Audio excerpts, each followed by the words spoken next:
नमस्कार दोस्तों, आज एक बार फिर से पुनः आप सभी का स्वागत है। तो दोस्तों, आज हम आपको लेकर चलेंगे कोहकामेटा, जो कि अबूझमाड़ के अंतर्गत आता है। और दोस्तों, आज हम आपको वहाँ आप पुरानी आदिवासी परंपरा, संस्कृति और प्राचीन सभ्यता से रूबरू करवाएंगे।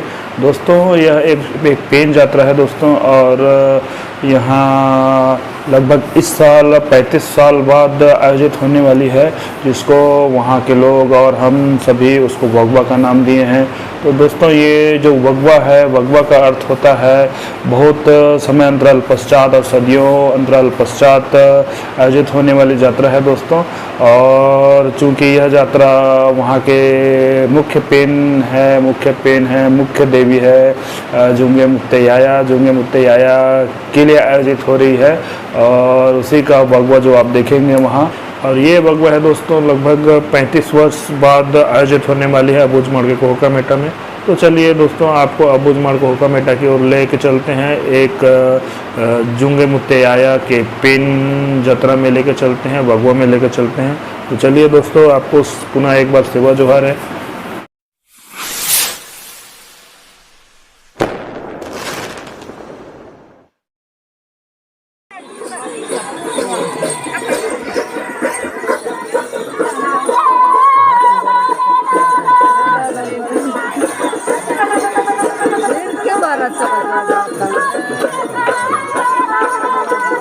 तो इस कड़ी में दोस्तों, वहाँ के जितने भी आदिवासी हैं सभी आते हैं और इस समारोह में शामिल होते हैं। और शामिल होने के पश्चात सभी अपने गांव के आसपास के नार के पेन, पुरखा, डोली, आंगा और सभी को लेके आते हैं और वहाँ गोटुल में रुकते हैं। वहाँ के आसपास के अपने क्षेत्र की खुशहाली के लिए और अपने समृद्धि के लिए सेवा अर्जी करते हैं और आशीर्वाद प्राप्त करते हैं। उसके पश्चात दूसरे दिन वगवा के रूप में वहाँ का एक अपना होता है करसाड़, एक जत्रा होता है दोस्तों, जिसमें वहाँ के लोकल आदिवासी प्रकृति से रिलेटेड प्रकृति का संरक्षण करने और जैविकता का संरक्षण करने का संदेश देते हुए रेला पाटा करते हैं, रेला पाटा गाते हुए नृत्य करते हैं। और वहाँ जो सेवा अर्जी करने के पश्चात दोस्तों, अपने प्रकृति से रिलेटेड जितने भी चीज़ें हैं दोस्तों, वहाँ शामिल करते हैं और एक संदेश देते हैं अपने भावी पीढ़ी के लिए और अपनी प्राचीन सभ्यता से रूबरू कराते हैं। यह एक यात्रा एक आदिवासियों में एक ऐसी व्यवस्था जो दोस्तों की ये चीज़ें जो है ना, अपनी पीढ़ी को, भावी पीढ़ी को या पीढ़ी दर पीढ़ी एक संदेश देने के लिए प्रकृति का संरक्षण कैसे किया जाए, लोगों के बीच कैसे रहा जाए और प्राकृतिक संतुलन बनाकर एक जीवन यापन करना है। और दोस्तों, ये जो हमारे आदिवासी हैं, ये तो हमेशा से प्राकृतिक ऊर्जा के बीच में रहते आए हैं और एक शाश्वत सत्य है कि ऊर्जा कभी नष्ट नहीं होती है। और हम जब ये जो सिद्धांत है प्रकृति का सिद्धांत, कि जब हम इस प्रकृति में जन्म लिए हैं तो हम एक कुछ नया चीज़ सीखने के लिए, कुछ चीज़ मानवता की सेवा के लिए, प्रकृति की सेवा करने के लिए आए हैं और हम अपना काम करके वापस चले भी जाते हैं और एक नई ऊर्जा के साथ प्रकृति में पुनः वापस आते हैं दोस्तों। तो यह हमारे उच्च कोटि के आध्यात्मिक समझ को दर्शाता है दोस्तों। और हमारे सामाजिक तौर पर उसी ऊर्जा को हम पेन पुरखों के रूप में पूछते हैं, प्राकृतिक ऊर्जा को हम पेन पुरखों के रूप में पूछते हैं। और यही पेन पुरखे हमें आगे प्रकृति में कैसे जीवन यापन करना है, प्रकृति का संरक्षण करना है और हमें कुछ नया सीखने के लिए प्रेरित करते हैं।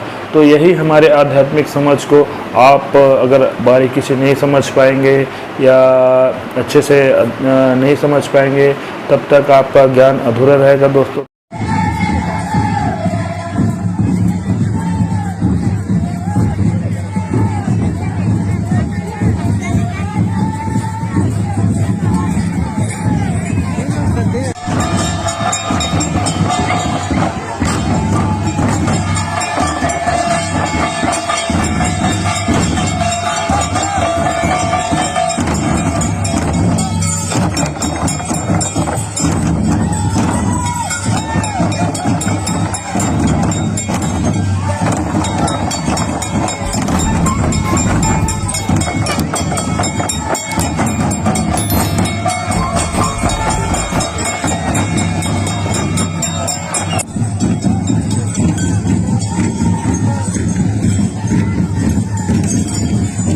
दोस्तों जैसा हम आदिवासी लोग ये परंपरा को मानते हैं, तो लोग कहते हैं कि ये कहाँ की रूढ़ी व्यवस्था है, अंधविश्वास को मानते चले आ रहे हैं। तो मैं ये सब कहना चाहूँगा दोस्तों, आपको इन सब चीज़ों को समझने के लिए सबसे पहले आदिवासी बनना होगा, या आदिवासी का एक मन होना चाहिए दोस्तों, तब आप उस चीज़ों को अच्छे से समझ पाएंगे या उनकी तह तक जाना होगा।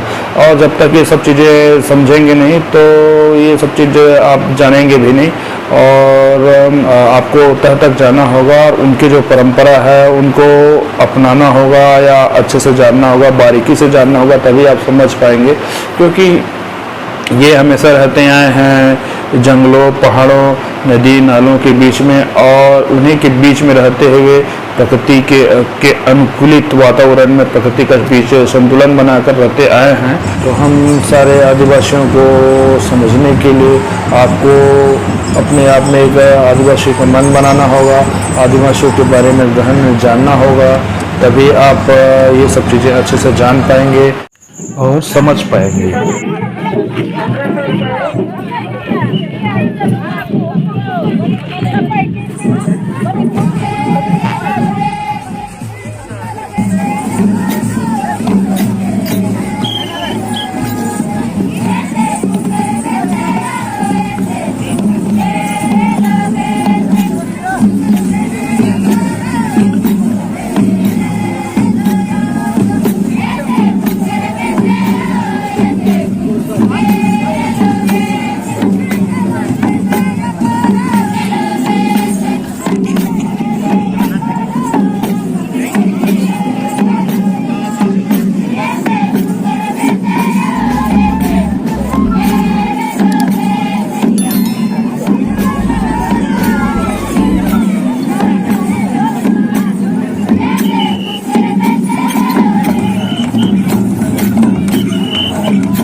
दोस्तों मेरा इस प्रकार की वीडियो बनाने का मकसद सिर्फ वहाँ की संस्कृति से जुड़े फैक्ट लाना था, जिससे वहाँ के बारे में लोग जान सकें और मन में किसी प्रकार की काल्पनिक बातों को लाने से बचें कि वहाँ के आदिवासी ऐसे होते हैं वैसे होते हैं। किसी भी प्रकार की काल्पनिक बातों का मन में धारण कर वायरल करते हैं।